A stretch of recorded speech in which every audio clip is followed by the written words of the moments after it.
先生你好，这是您的账单。哦，你不用付账了，要不我们 AA 吧？不可以，之前就说好了，这顿我请，下顿再你请。请问有密码吗？没有。好，请稍等。我得让你欠着我呀，这样我下回再提吃饭，你就不好推三阻四的了，否则有赖账的嫌疑。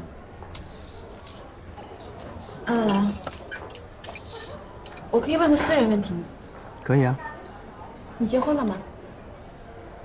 对不起，我很直接也很没礼貌，但是在私人交往方面，我需要根据这个把握分寸。没有，我喜欢直接。方不方便留个电话？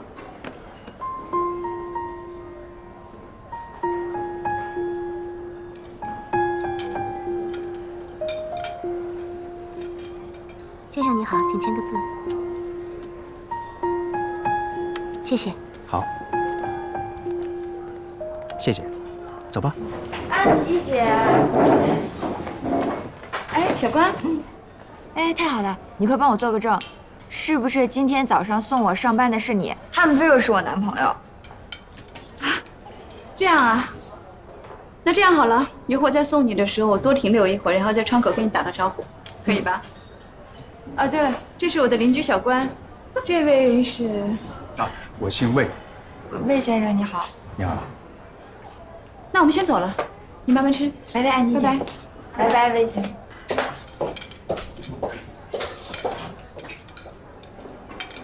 哎，小关，那是你邻居啊？嗯。你邻居穿的是阿玛尼整套，去年款。咱们公司合伙人大姐去年买了个上衣，还想买好几回呢。不过也不奇怪，她开着那种好车，每个月光保养费就够买一套了。那个男的浑身品牌就多一点，衬衣是 Prada， 外套是 Gucci， 穿的非常的含蓄，但是很高端。也可以理解，什么人接触什么人都是有讲究的。为什么你们能看出来，我怎么就看不出来呀？等你实习结束啊，你的工资也会涨，到时候认识这些牌子可比看报表简单。可是没有 logo， 我肯定认不出是什么牌子的，更别说是哪一季的哪一款了。我的衣服都是我妈买的，虽然不是什么大牌子，但也都挺好的。你太天真了，亲爱的，你还真以为大家买这些名牌是为了款式啊？错，人家买的是身份，是层次。就像刚才那个魏先生，他其貌不扬的，要不是穿的这身名牌，能遇得到你邻居啊？嗯？你怎么走？打车还是自己开车？我坐地铁来的。那我开车送你。不用了，前面那个楼梯下去就是。很高兴认识你。我也是。那我走了。嗯，拜拜。拜拜。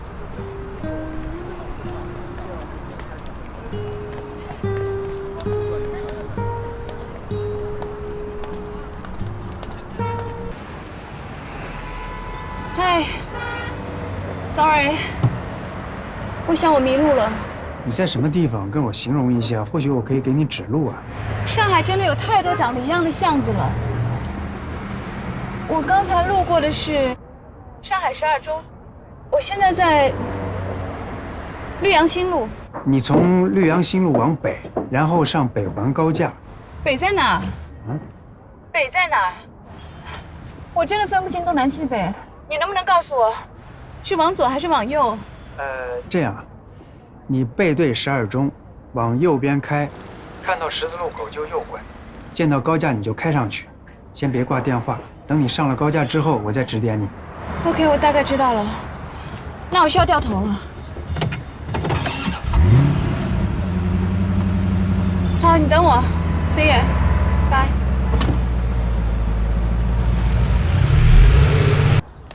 Sorry， 我迟到了。没事儿。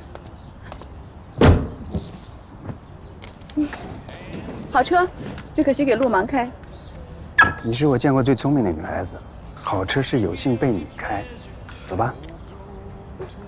你刚才看什么呢？这么开心？啊，跟我住在同一层的几个女孩，其中有一个遇人不淑，其他几个去帮她打抱不平。其中有个樊小妹，居然把那男孩的家给砸了，我真的太佩服他了。既然是猥琐男，家被砸了，能善罢甘休吗？樊小妹是很资深的 HR，我想她做事应该懂得善后吧。欢迎光临。哎，这边，刚才撞见几个朋友也在这儿吃饭，你介不介意跟他们一桌？他们携家带口。啊，我不是太适应家庭的氛围 ，sorry。那就不理他们，我们自己做。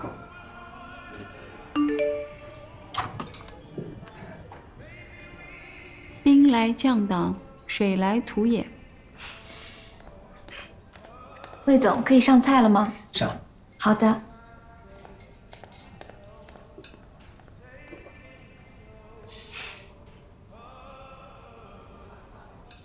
上一次见你，看你坐地铁回去，我还内疚半天，不该让你买单。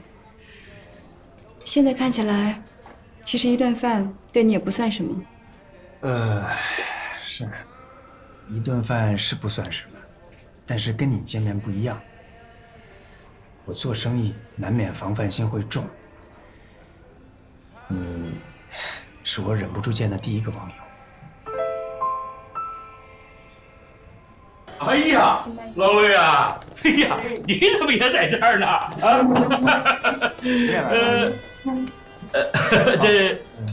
这是我朋友安迪，陈总、王总。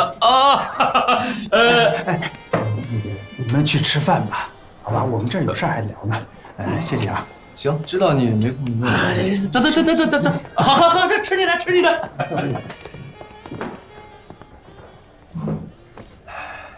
不好意思啊，从来没带女士来过这儿，朋友们都好奇你是何方神圣，不介意吧？不介意，他们看他们的，我们吃我们的。正是这个道理。来，可以开始了。当然。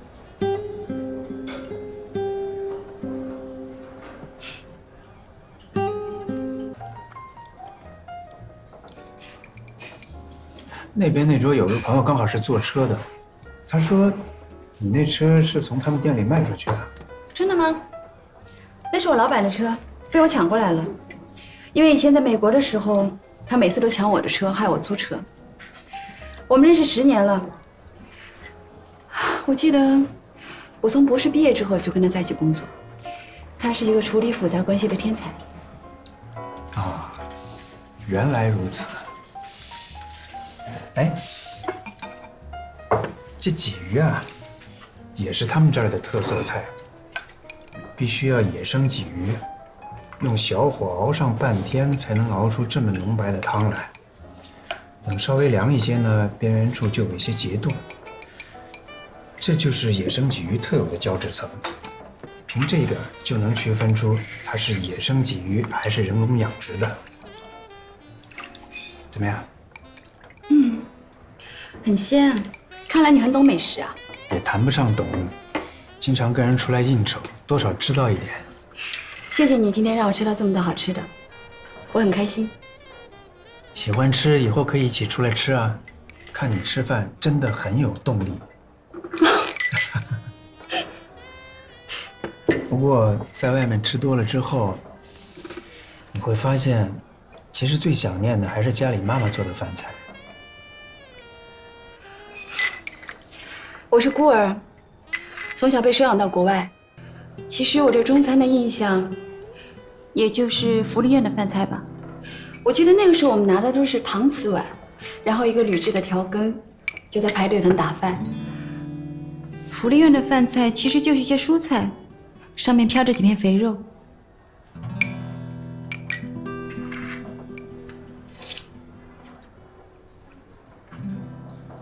吓到了。啊，被你的智商吓到了，也被你的坦白吓到了。我总觉得跟你网上接触和一起吃饭，总感觉你既单纯又复杂。现在谜团渐渐解开了。在意吗？在意什么？福利院长大，还是你把自己培养的这么优秀？你不觉得我很古怪，有点不合群吗？如果一定要说平庸普通才算不古怪的话，你确实有点古怪。至于不合群，我一直相信曲高和寡。你安慰人的方式很特别。恰恰相反，我不认为你需要安慰。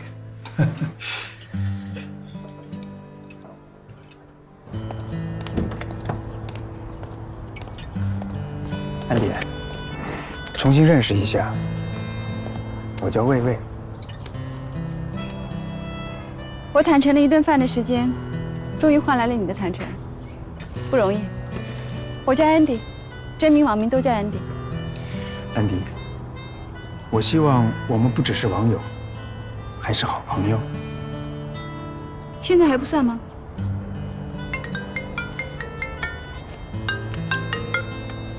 老谭，安迪，到我家来一趟吧，老严回来了。我知道了，我现在过去。怎么了？没事，寻根，请朋友帮忙。需要我协助吗？我很愿意助一臂之力。暂时不用了，谢谢你的午餐，拜。拜拜。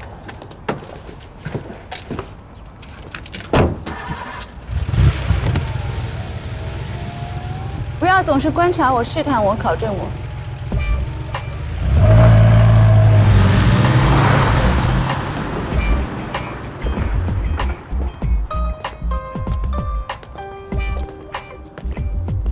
怎么？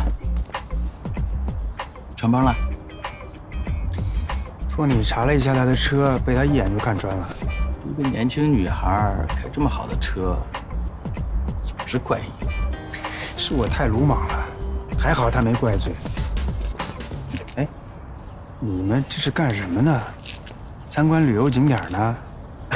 哎呀，谁叫你平时啊总是眼高于顶，什么人都入不了你的法眼。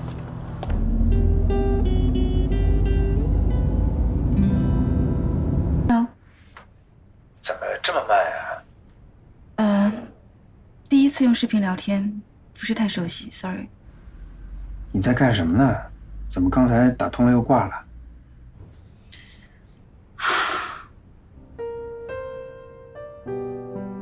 我在想我弟弟。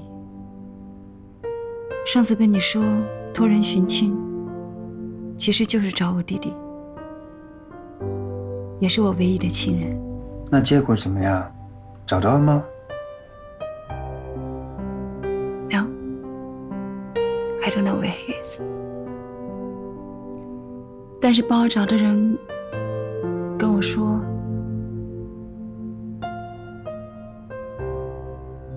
，Maybe he has a mental disorder, you know? 就是可能是精神问题，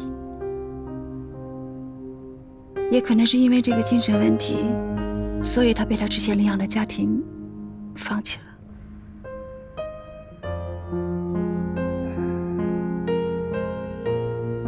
不安慰你了，也安慰不了你。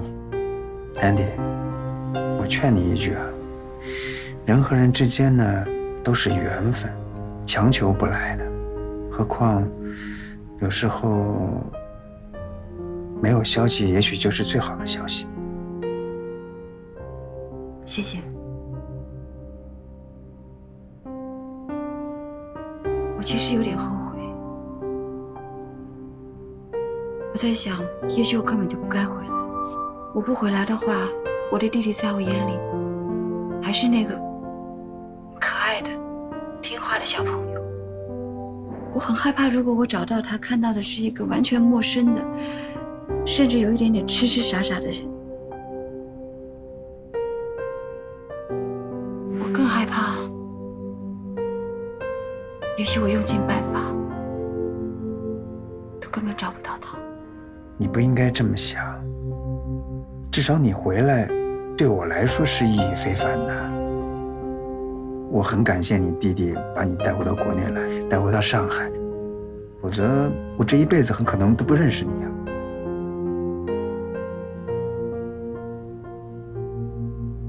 谢谢。不谢。什么时候想聊了，随时找我。OK。拜拜。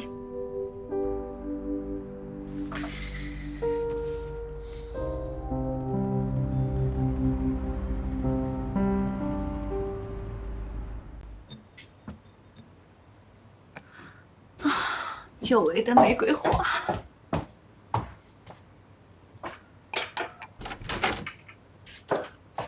2滴血，这儿还有1滴。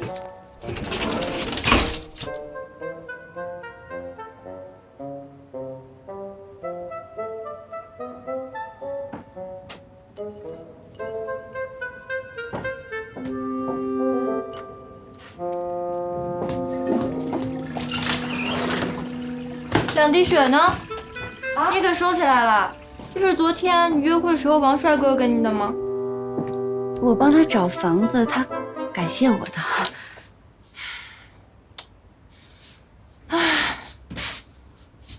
我想了想，我也太悲催了吧！从小到大都没有收到过玫瑰，爱情即使全部都是精神上的，总能有一点体现在玫瑰上吧？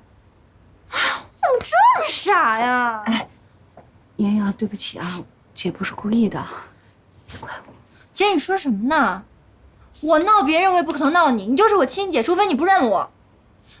你能把那2朵玫瑰给我吗？你要干嘛呀？以毒攻毒，幡然醒悟。好。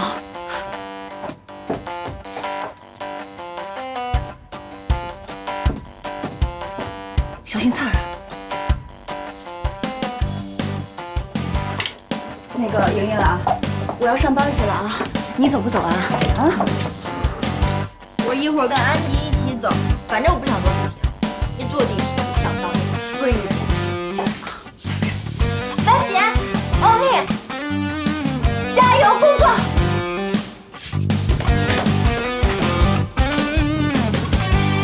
这孩子没事吧？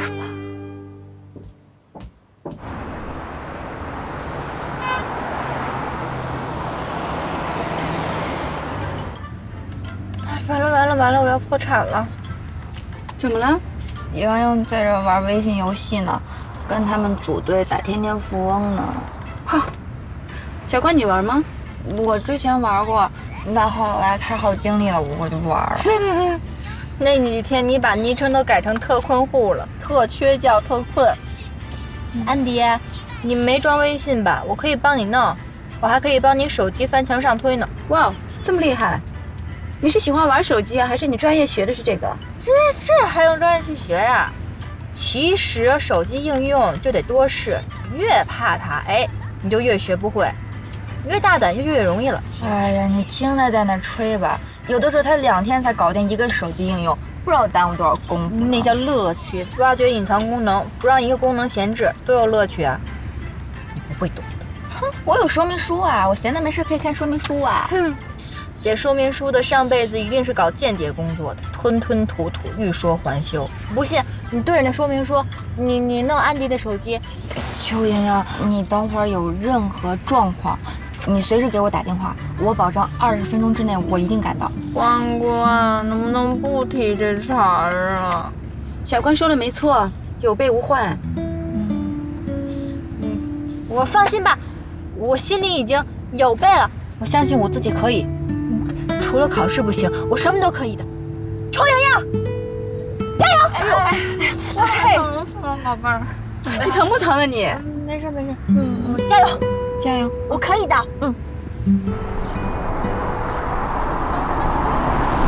OK，到了。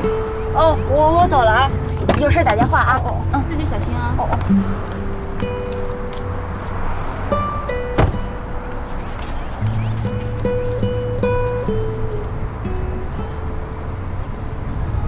小秋能行吗？我也担心着呢，你别跟他装着挺高兴的，心里不知道有多难受呢。希望他今天不要遇见那个白渣男才好。在这里，还有这里和这个地方都签字，这人还都没来齐呢，怎么签？他们昨天都签过了，就剩你们。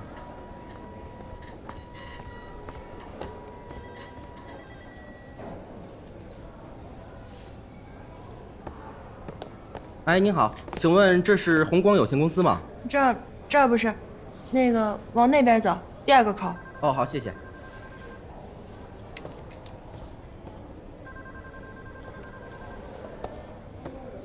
白主管，这个是咱们这个月的财务报表，您看一下。这怎么又爆出去这么多钱？是的，这个月是这样。你把咱们的那个财务规章啊再复印一下，然后每个办公室都贴一份。好，知道了。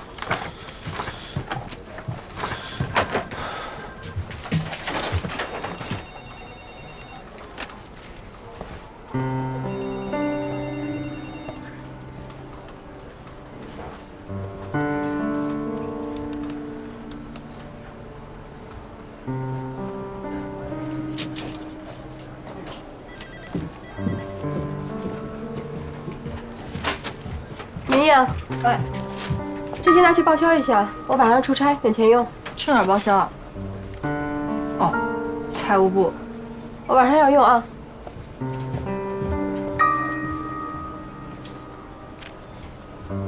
去就去，谁怕谁啊？狭路相逢勇者胜。再说了，错又不在于我。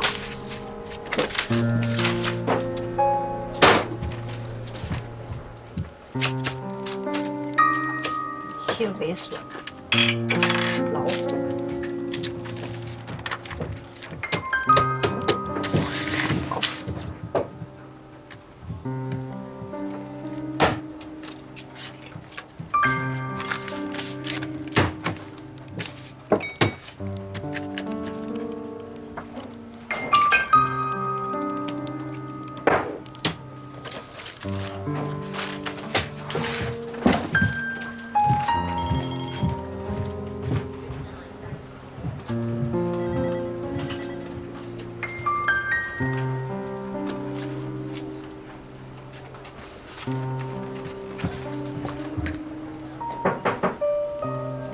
莹莹，白主管出去了。哦，你是来报发票的吧？给我吧。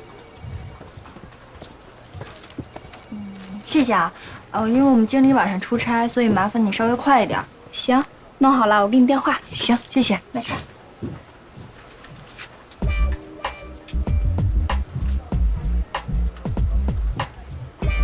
那就这样，下周3我们再开第2次的项目会。所有人每个人负责的部分，我希望能够看到你们的细节，有难处的地方，能够看到你们的思路和方向。OK， 散会。艾米，这个你帮我整理，到时候帮你。好的。Cindy， 哎，把这个 copy 一下，发到每个部门。好的。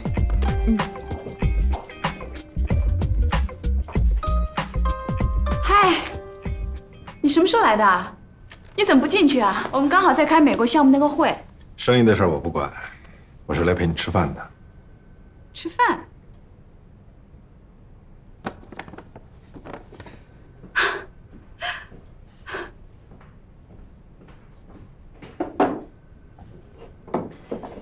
所以，你真的是来监督我吃饭的？那天的事儿我知道，你心里不舒服。本来想放你1个星期假的，没想到你周一就来上班了。当员工的这么拼命，当老板的无以回报，所以只好舍命陪君子了。我已经好了，治了。好什么好啊？在我面前就不要再逞强了。我今天来，就是送上门来当树洞的。有什么想说的，尽管跟我说，总比自己憋在心里强吧。认识老谭这么久，安迪第一次发现老谭心细如发。他记得安迪紧张时要靠喝水压制，担心安迪不吃东西，所以亲自作陪，唯恐自己没有朋友，没有家人，要独自承担一切。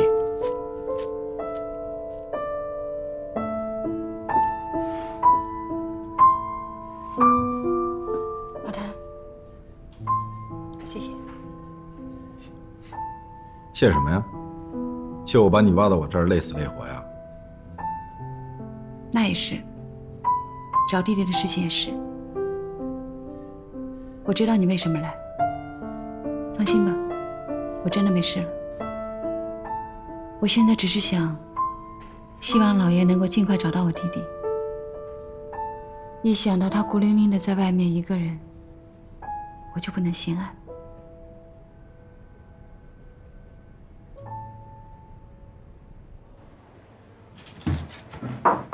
进来。白主管，哎，这是邱雨英的报销单。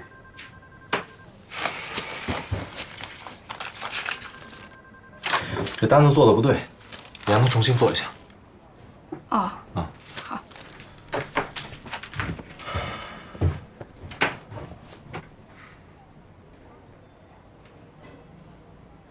娜娜，哎，下午要是有人过来找我，就说我去下面工厂。哎，好。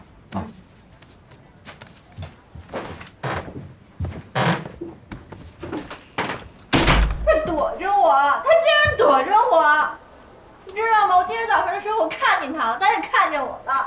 我还在想，他看到我以后会不会想着怎么来跟我解释，怎么道歉？我本来就在想了，如果他来跟我解释的话，我会不会原谅他？可是他见着我他就走了，这男的一点担当都没有。邱莹，你别傻了，他但凡对你有点情谊，就不会把樊姐告到派出所去。这没遇见更好。我还怕他遇见你找你麻烦呢。我知道他干了特别多混蛋的事儿，可是我现在心里面特别想着，要是那些混蛋事儿不是他干的多好呀。小关，你不理解我那种感觉，你特别爱一个人，你跟他在一起那么美好，可是我就是不明白，两个人之前那么好，为什么说变就变了？那么多美好的回忆一下子就全都没了。邱莹莹，我先不说。邱莹莹，你怎么回事情啊？上班时间一直在打电话，公司是派你来聊天的吗？对不起，我下次注意。报销款呢？拿到没有？还没有呢。财务部的娜娜说，等他批下来就给我。我不是已经跟你说过了吗？晚上我要出差的，这都已经下午了，你怎么做事情的？他不来电话，你就不知道打过去催一下吗？我知道了，我现在就去催。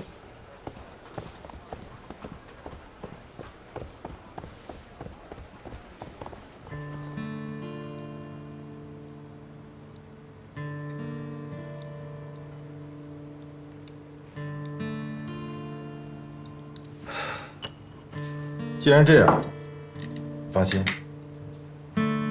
不管花多少精力、多少费用，我都一定让老严把人找到。但是，你得答应我一个条件。你说。不准胡思乱想。不管能不能找到你弟弟，也不管找到以后是个什么状况，不管他是健康还是智障，或者说有没有精神病，你都必须保持冷静。我谭宗明难得认一个朋友，我不希望因为这个伤害到自己。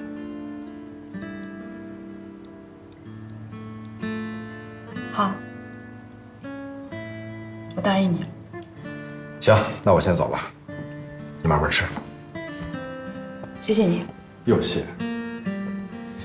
还有，工作不要太拼命，生意黄了还有下一单，身体要是拖垮了，可就什么都没有。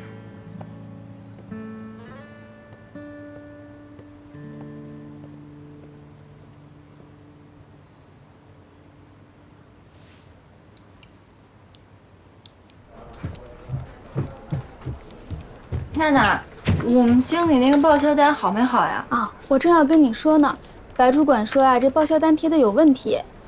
我去找他去。哎，不是，他又出去了。那怎么办呀？我们经理今天晚上出差就得用钱，我之前跟你说过呀。我们领导这么说，我能有什么办法呀？哎，你跟白主管关系不是挺好的吗？要不你打电话问问？哦，行，谢谢啊。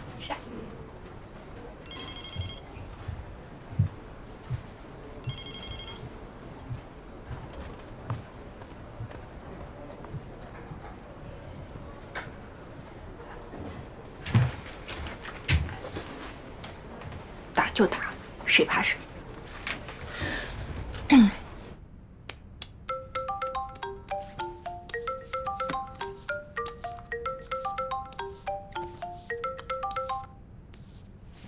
喂，那个我们经理的报销单怎么回事啊？经理今天晚上出差就得用钱。你那个单子有问题啊！谁让你用铅笔写说明的？税务查长专查这种，你知道吗？还有，里面有一张餐饮的票有问题。等我回去吧，我找给你。你现在在哪儿呢？你什么时候回来？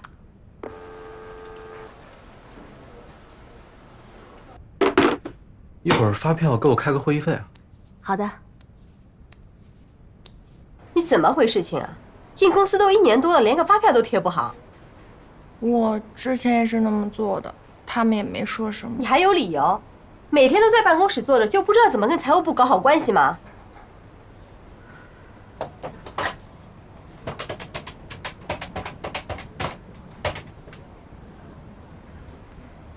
啊，小白，我是李经理，听说你在外面是吗？你下午回公司吗？啊，没什么事情，就是报销款的事儿。我今天晚上要出差，今天能够拿到这笔钱吗？哦，行，没事没事，那等你回来再说吧，好吧？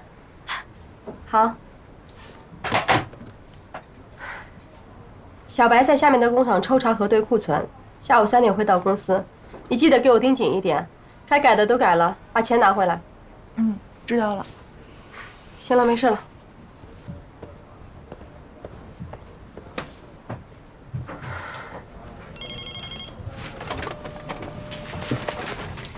经理，明天会议的资料我准备好了。那行。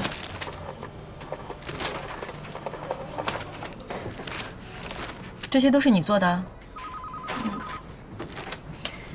不行，不够全面，有些数据太简单了。像这几个方面，5年数据根本看不出什么，必须要有10年、20年的大数据才能得出结论。还有表现形式可以再生动一点，比方说像市场容量这种，如果做成图表就会更直接一些。那要不我拿回去再改一改？算了，不用了，已经打印出来了，就先这样吧，下次注意啊。还有小关。跟你一起进来的都是名校毕业的，很多以前就有一些大企业的工作经验。只有你是一般大学毕业，不管是英语水平还是专业能力都有所欠缺。所以我希望呢，你能更主动一些，多去学习和交流，知道吗？谢谢经理，我知道了。这份你还是先拿回去吧，自己多看一看。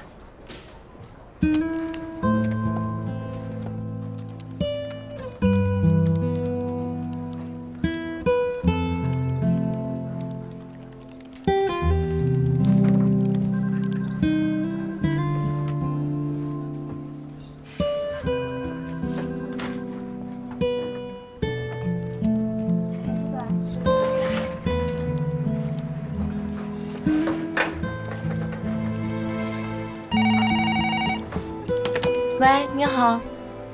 莹莹，白主管回来了，你赶紧过来。哦，好，我现在马上过来啊。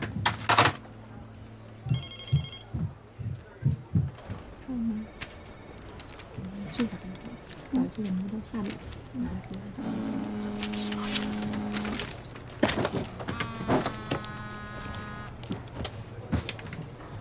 喂，哪位啊？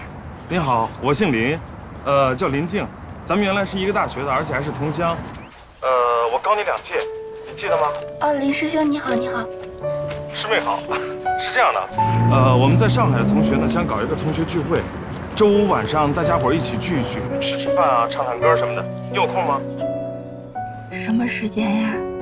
晚上7点钟左右吧，在17号码头湖北路那边。我今天可能要加班，如果我晚点过去，你看行吗？不过我会尽量赶过去的。周5你还要加班啊？哦，那行吧，那这样你存一下我的电话，到时候呢，我随时发一个地址给你。你如果找不着地方了，欢迎你给我打电话。好的，拜拜，师兄。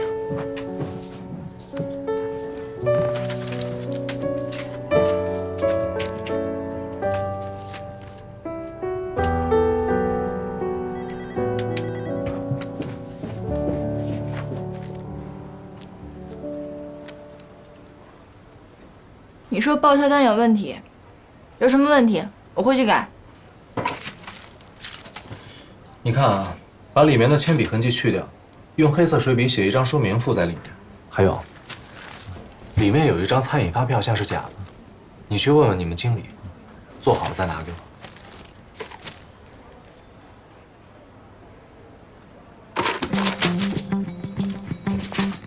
什么真的假的？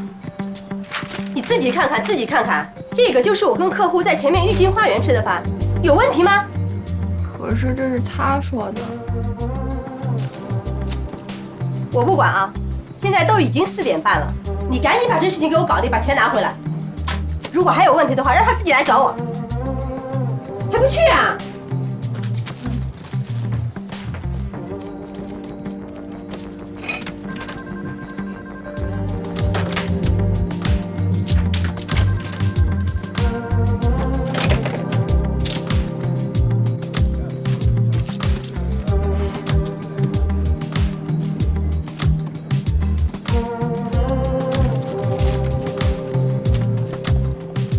秋莹，你怎么回事啊？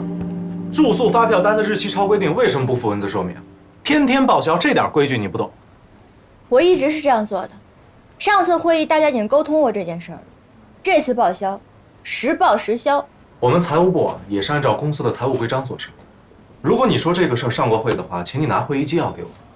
如果没有的话，是不是你徇私舞弊啊？经理，好了没有？怎么回事啊？白主管说，这次住宿发票单日期超过规定，让我附文字说明给他。我跟他说了，这次报销实报实销，可是他让我找出会议记录给他。你怎么办事情呢？越回越回去了，报销程序怎么会出错呢？我这今天才让你办了1件事情，这都快下班了，都还没搞定，你到底是怎么做的呀？经理，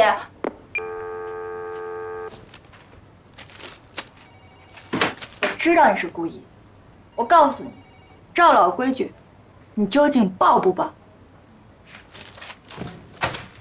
我也是按照公司的规章做事儿，不报，你想怎么样？故意搞我是吧？是不是我拿出会议的记录给你，你还有下一招等着我呀？搞你啊！我当然是搞你了，我早就搞过你了。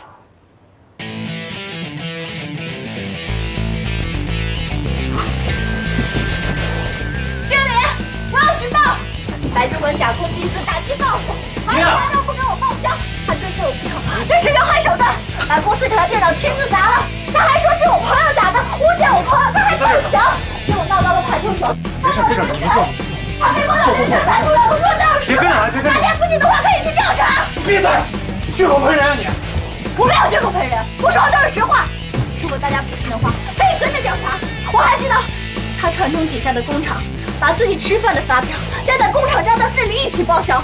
我知道就有10月13日明祥饭店的一张，还有10月17日必胜客的一张，这都是前天他自己亲口得意洋洋的告诉我的，说是少额面额可以随便混随便发，没关系。我告诉你啊，我还抽你了！你干什么？经理，他疯了，他跟这儿胡说八道，血口喷人。经理，没有血口喷人，我说的都是实话，我绝对没有骗大家。经理，我跟您说实话啊，他为了报假发票，他跟我睡觉，让我在公司庇护他。这种女人说话不能信啊！你放屁！我才没有呢！查电脑、查账，现在肯定都能查得出来。我告诉你，我绝对不冤枉一个好人，可是我也绝对不会保护一个蛀虫。你就不是什么好人！你才不是好人！你要不要脸？你才不是好人！你才不要脸！你才不要脸！好了，小姐别哭了，发泄出来就好了啊！别哭了，财务部已经去查账了，消息一会儿就到。别哭了。真是没想到，这个白主管平时看起来人模人样，内里竟是这样的货色。不过说真的呀，女孩子呀，还是别跟这种人闹。你看，给泼一身脏水，惹得一身流言蜚语，以后啊，一辈子都洗不清。对呀，你以后遇到这种事儿，你还是忍忍吧。像那种臭男人，早晚会有人对付他。我自己就能对付他，他觉得我搞欺负是不是？我才不觉得呢。不过就是经理出差的那个备用机还在报销单上呢，让我能不着急吗？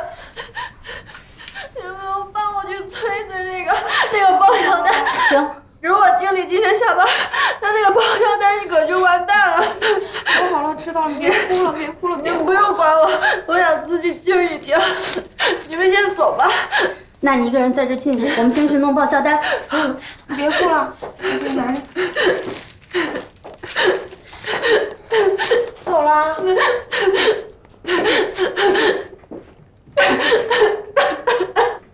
该调整的部分我都标注完了，你按照我的标注帮我再修改一下，明天上班的时候交给我。好的。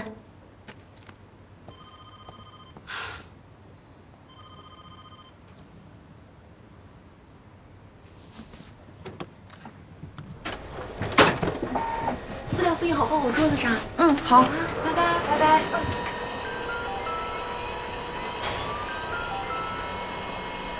喂，安迪姐，小关，我这边准备下班了，要我去接你吗？不用了，安迪姐，我今天可能加班。你要不打个电话问问莹莹，我有点担心她。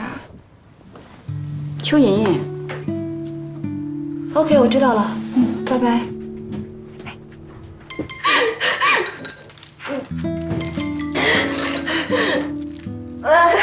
我这边准备下班了，小关说他还需要加班，你需要我顺路去接你吗？我工作已经都做完了，我准时下班。你怎么了？那个姓白的对不起你了。不过我也闹回去了。好吧，我15分钟到，你等我。好，你不用担心，我自己能解决。拜拜。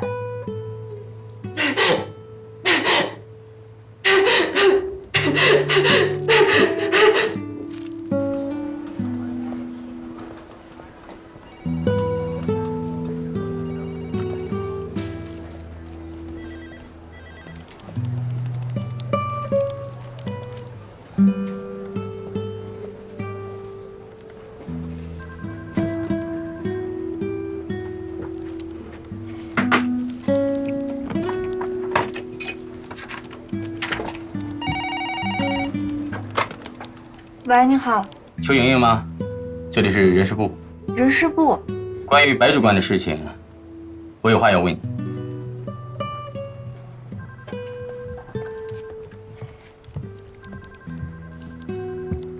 我真是看走眼了，邱莹莹，你给我等着。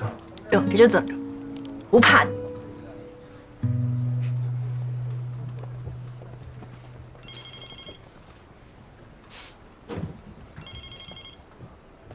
小邱啊，因为今天发生的事情，所以公司决定暂停你的工作，同时终止小白的一切工作。我们会本着公开透明的原则来调查此事，并且调查在此次事件中你所扮演的角色。在没有调查清楚之前呢，我们先会替你保管你的出入门卡。可是我是举报者呀，我没有贪污啊，为什么要停我工作呀？停几天呢？这停工作的期间还照常发我工资吗？这个你放心，公司啊能赞赏你的检举。等调查工作结束之后，一切水落石出，公司会酌情补偿。行，反正我问心无愧，我相信公司。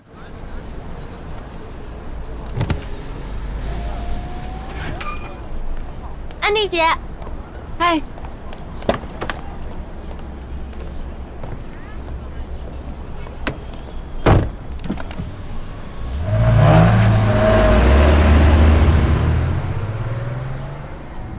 所以在那之后，你的人事经理把你叫过去，暂停了你的工作，还没收了你的门卡。安迪姐，你说这什么意思呀？我举报了白主管，公司要停也得停他的职，为什么连我的也一起停呢？我也刚回国内，国内这些人事我也不是很清楚，要不你问问樊小妹吧，她是资深的 HR， 她应该懂里面的门道。南临大望街，北临桥北路，地理位置方便，面积又宽敞，最合适做办公室。可是你这什么都没有啊，我还得自己打隔断，这些东西还得拆，这1个月10万也太贵了吧？那您觉得？不好意思啊。喂，樊姐，我莹莹，那个，我有点事儿，现在想问你。我现在在外面看房子呢，有什么事儿回去再说吧，好吗？行，好，那行，先这样，拜拜。那行吧，樊小姐，您要是不满意，我再带您看下一套。好。安迪，我这心里特别不踏实，你要不跟我再说点吧？你说什么都行，我现在老胡思乱想。可是我不太熟悉人事的那一套，我能给你的也只是一些不专业的意见。不过我刚才听你这么一说，我觉得你的那个人事经理，应该在平时就不怎么善待你。你怎么知道的？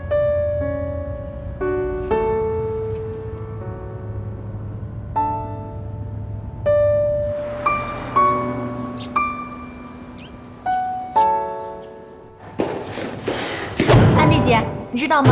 其实我们公司文员关系可好了，但是我们经理眼睛都是向上的，我们都是他奴役的对象。你们公司的助理不也被你们差遣的没时间睡觉吗？不一样，如果是我的手下接二连三的被退票，我会怀疑其中有猫腻，肯定自己出面。肯定你平时做事丢三落四的，猥琐男知道你们上司不待见你，故意给你设的局，让你被你上司骂。我一想还真是的，我之前跟他抱怨过，没想到他拿这个设计我。可是我们公司同事跟我可好了，我哭的时候他们还安慰我呢。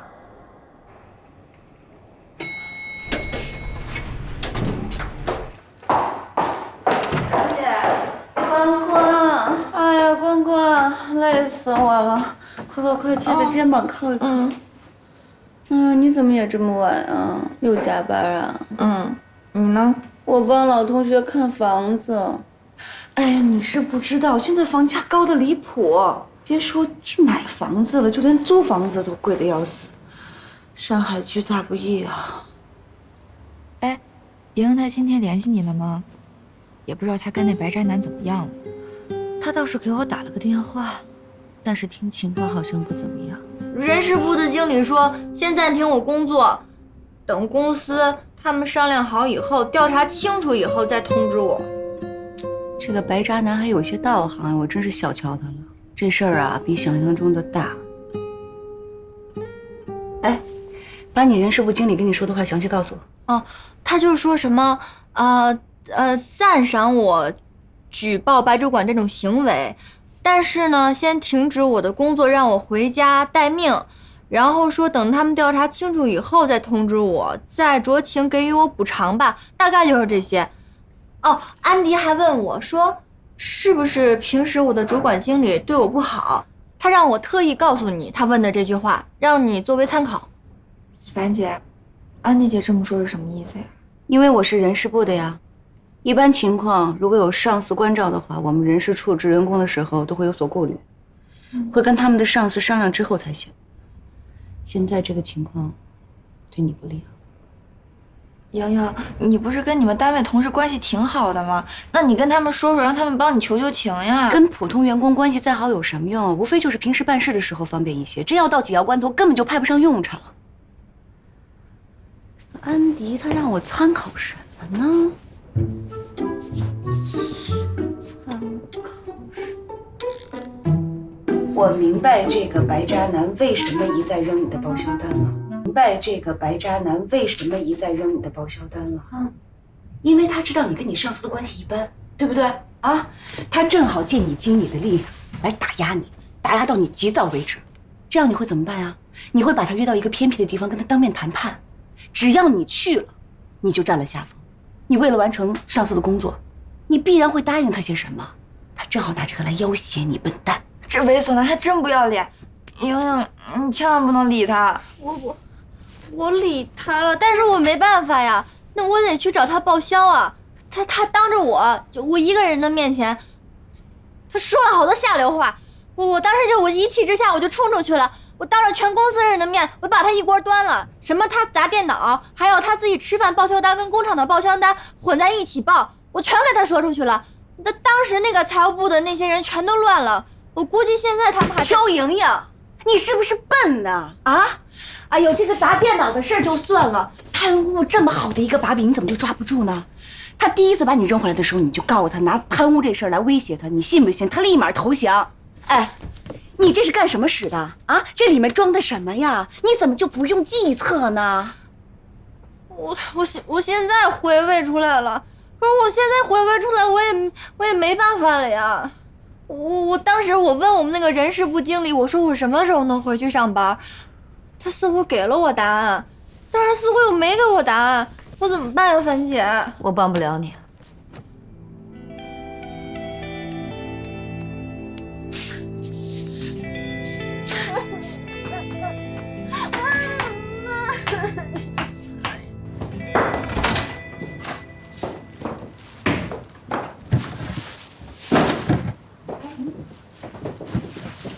小秋的事情都搞定了，正在解决呢，超乎想象。其实我想到了一些办法，就是不知道该怎么跟他说。哎，你让他找我跟我说那些话，是因为你的想法跟我一致吗？叫上他们到我这儿来吧。好啊。一般遇到这种事情，一定是2个人一起处理。但是你们公司最终的决定应该还是要看你的上司。可俨然你跟你的上司关系并不好，所以我想你的公司应该是会放弃你。可是我没做错什么呀。安迪，你这个背带真好看。你心真是够大的。啊，你怎么能什么都没做呢？你窝赃包庇啊！任何人都有理由相信，也许你跟这个白渣男如果不是闹翻的话，你会一直包庇下去。所以即使你有理由能够说服公司你并没有窝赃包庇，可是没有人会喜欢惹麻烦的人。你只要惹麻烦了，一定会放弃你。换作是我也是一样的考虑。我再补充一点，就是小秋上司的想法。这个世界上啊，没有人的屁股是干干净净的，多多少少都会有些把柄，没人纯洁。所以江湖人最讨厌的就是不懂规矩的人。小秋，你就是那个不懂规矩的人。我怀疑这个白渣男啊，最初只是想把你约出去，让你私下跟他保证你可以守口如瓶，顺便是不是可以占点小便宜什么的。可是他万万没想到你这么不懂规矩，所以你乱拳打死老师傅，这是江湖人最不乐见的，也是你经理最不乐意看到的。江湖规矩第2条，屁股不干净的人呢，最讨厌身边的人嘴巴把不住门。你当着你经理的面接白渣男的短，你经理还敢用你吗？啊，他只要不想用你，那么你的暂停就会变成被辞退。理由很简单，就是安迪所说的窝藏包庇，到时候你连说理的地都找不到，说不定啊，他们还会起诉你。什么起诉我？没有挽回的余地了吗？可是莹莹也是被白主管害的呀，你要不要去跟人事说清楚？可是小秋并不是骨干啊，可有可无啊。可是莹莹跟他们公司同事的关系都非常的好，如果他们集体挽留，也没用，都是一些可有可无、无足轻重的人，太悲哀了。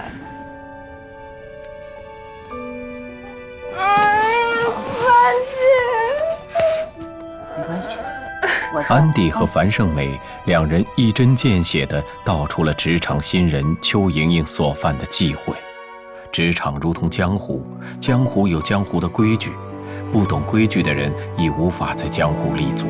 邱莹莹初涉江湖，不懂游戏规则，横冲直撞，当众揭短，人人自危，只能被 out 出局。有的时候，年轻并不是一种优势。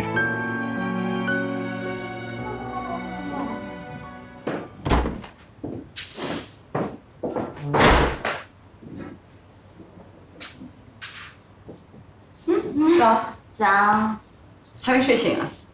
都没睡几个小时。今天就要见客户了，英文单词背熟了没有？没，不过我有背英文的力气。哎，如果你需要人手，202的小秋刚失业，小关失业我还可以考虑，小秋真心不敢用。在这个节骨眼上，他要是坏了我事儿怎么办呀？你公司家大业大，留个职位总是有的吧？我们那儿啊，我们那儿只需要2种女人，铁娘子或者绝色花瓶。那我呢？花瓶怎么能跟狐狸精比啊？当然可以。你是花瓶加铁娘。我失恋，又失去工作。我失恋了，我工作也没了。樊姐，我同情你啊！怎么起得这么早啊？我睡不着，我突然想起来了，你之前就让小关警告过我的。前辈的血泪教训，你是应该听一听。你今天干什么呀？去不去找工作呀？我也不知道呀，我不知道我还能不能回去了。樊姐，我怎么办呀？我昨天不是跟你分析得很透彻了吗？啊，我说的句句实话，你得为今后在公司的处境考虑。你说你昨天那么大闹一场啊，这底子都被人给扒出来了，以后万一有什么意见不同的地方，他们就得拿这事儿出来呲儿，你知道吗，孩子？我当初为了找这份工作，我撞了好多墙才找到的。如果这份工作我没有了，那我得重新去找工作，那实在太难了。有什么难的呀？啊，平复一下自己的心情，想想自己想找个什么样的工作。放心，姐在呢啊，姐回来跟你一块儿参谋参谋。乖。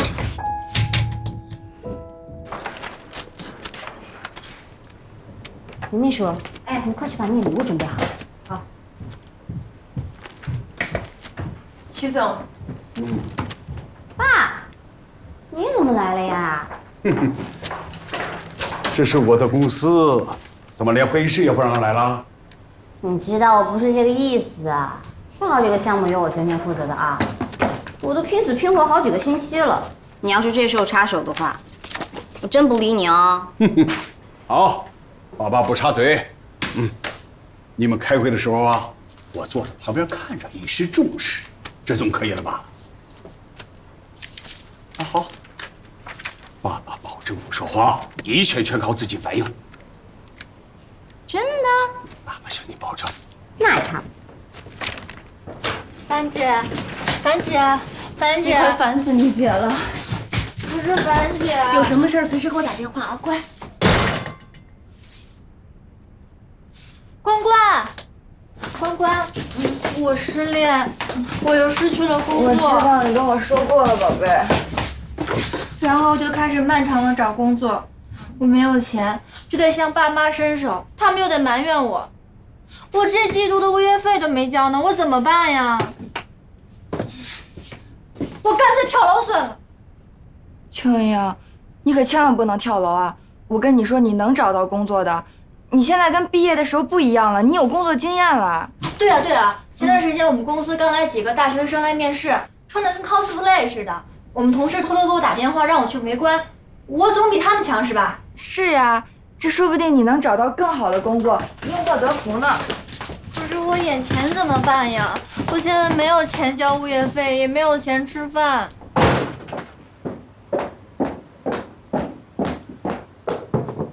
小关，哎，来了来了，莹莹，我这先走了，你也别多想，这你吃饭的钱呢，就包在我身上。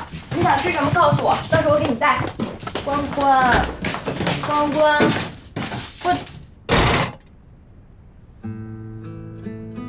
关关也不理我了。我失恋，我又失业。今天你怎么没下来跑步啊？我昨天看莹莹不太高兴，我就没敢说。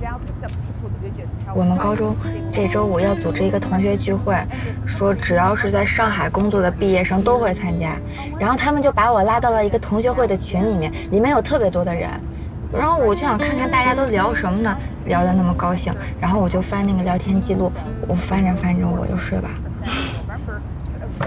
哎，樊小妹之前教过我一个俚语，没事开个同学会，拆散一对是一对，是这样吗？那你读书的时候有没有喜欢的人？我没有啊，我妈说了，这大学毕业之前都不让我谈恋爱。安迪姐，你参加过同学会吗？没有啊，因为我读书的时候跳了几级，所有班上的同学都比我年纪大，他们不爱跟我玩。跳级？安妮姐，你跳过级啊？我们高中有一个林师兄，他小学的时候也跳过一级，我从小看他就跟看神人一样。安妮姐，你都跳过几级啊？我 Year 3、Year 5，还有在 High School 的时候都有跳过。不行，安妮姐，我从今以后你就是我的偶像，真的，什么林师兄跟你一比都不算什么，你才是超级无敌学霸。徐总，这怎么好意思？还亲自来？哎呦，我今天可是来当人缘啊！有什么事儿你该找小徐。哇，这是你女儿啊！哇，果然服务全你。她刚刚回国也是第一次上任，希望你多多照应啊！好的，没问题。Although we lack experience, but the company's existing sales channels have quite a reputation in major cities. This year, the company is undertake a large number of government and public projects, which show our diversity and the complex nature in this market. This group will meet the requirement of the GI brand. Okay, Chu Zong. Actually, we know all that and I've seen it in the plan you gave us before. But before introducing your Yao Hong company, I would love to ask you one question. Is that okay? Of course. Okay. We would love to know how much you know about our brand, GI brand. Before we had the brand representative who's called Qu Lianjie, Mr. Qu Lianjie. Yeah. And he's very experienced guy. But now we want you to take care of the business. So except being Mr. Xu Zong's daughter, then is there any other reason?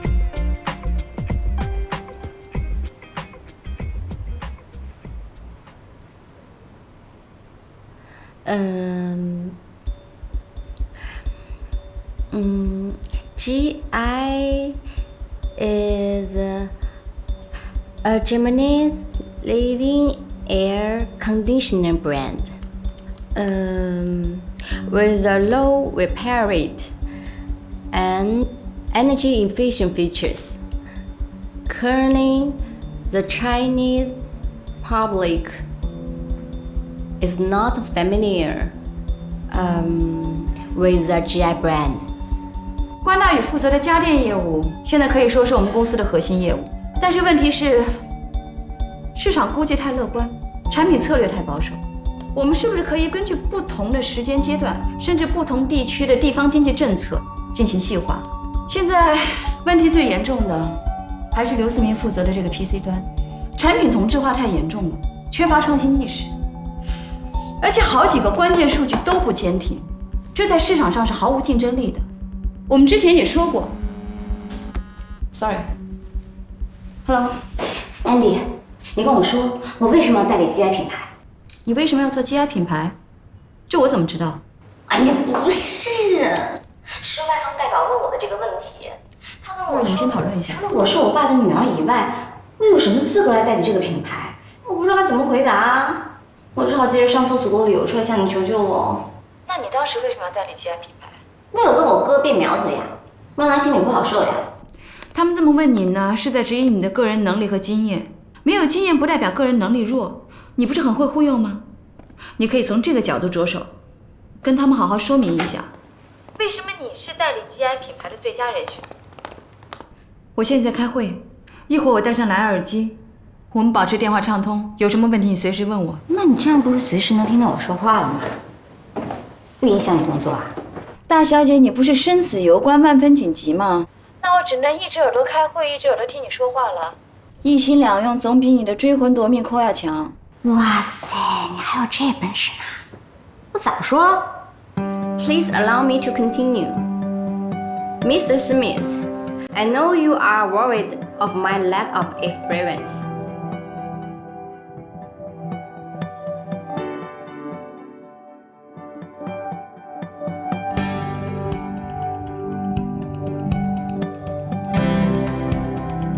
We are faced with the same problem.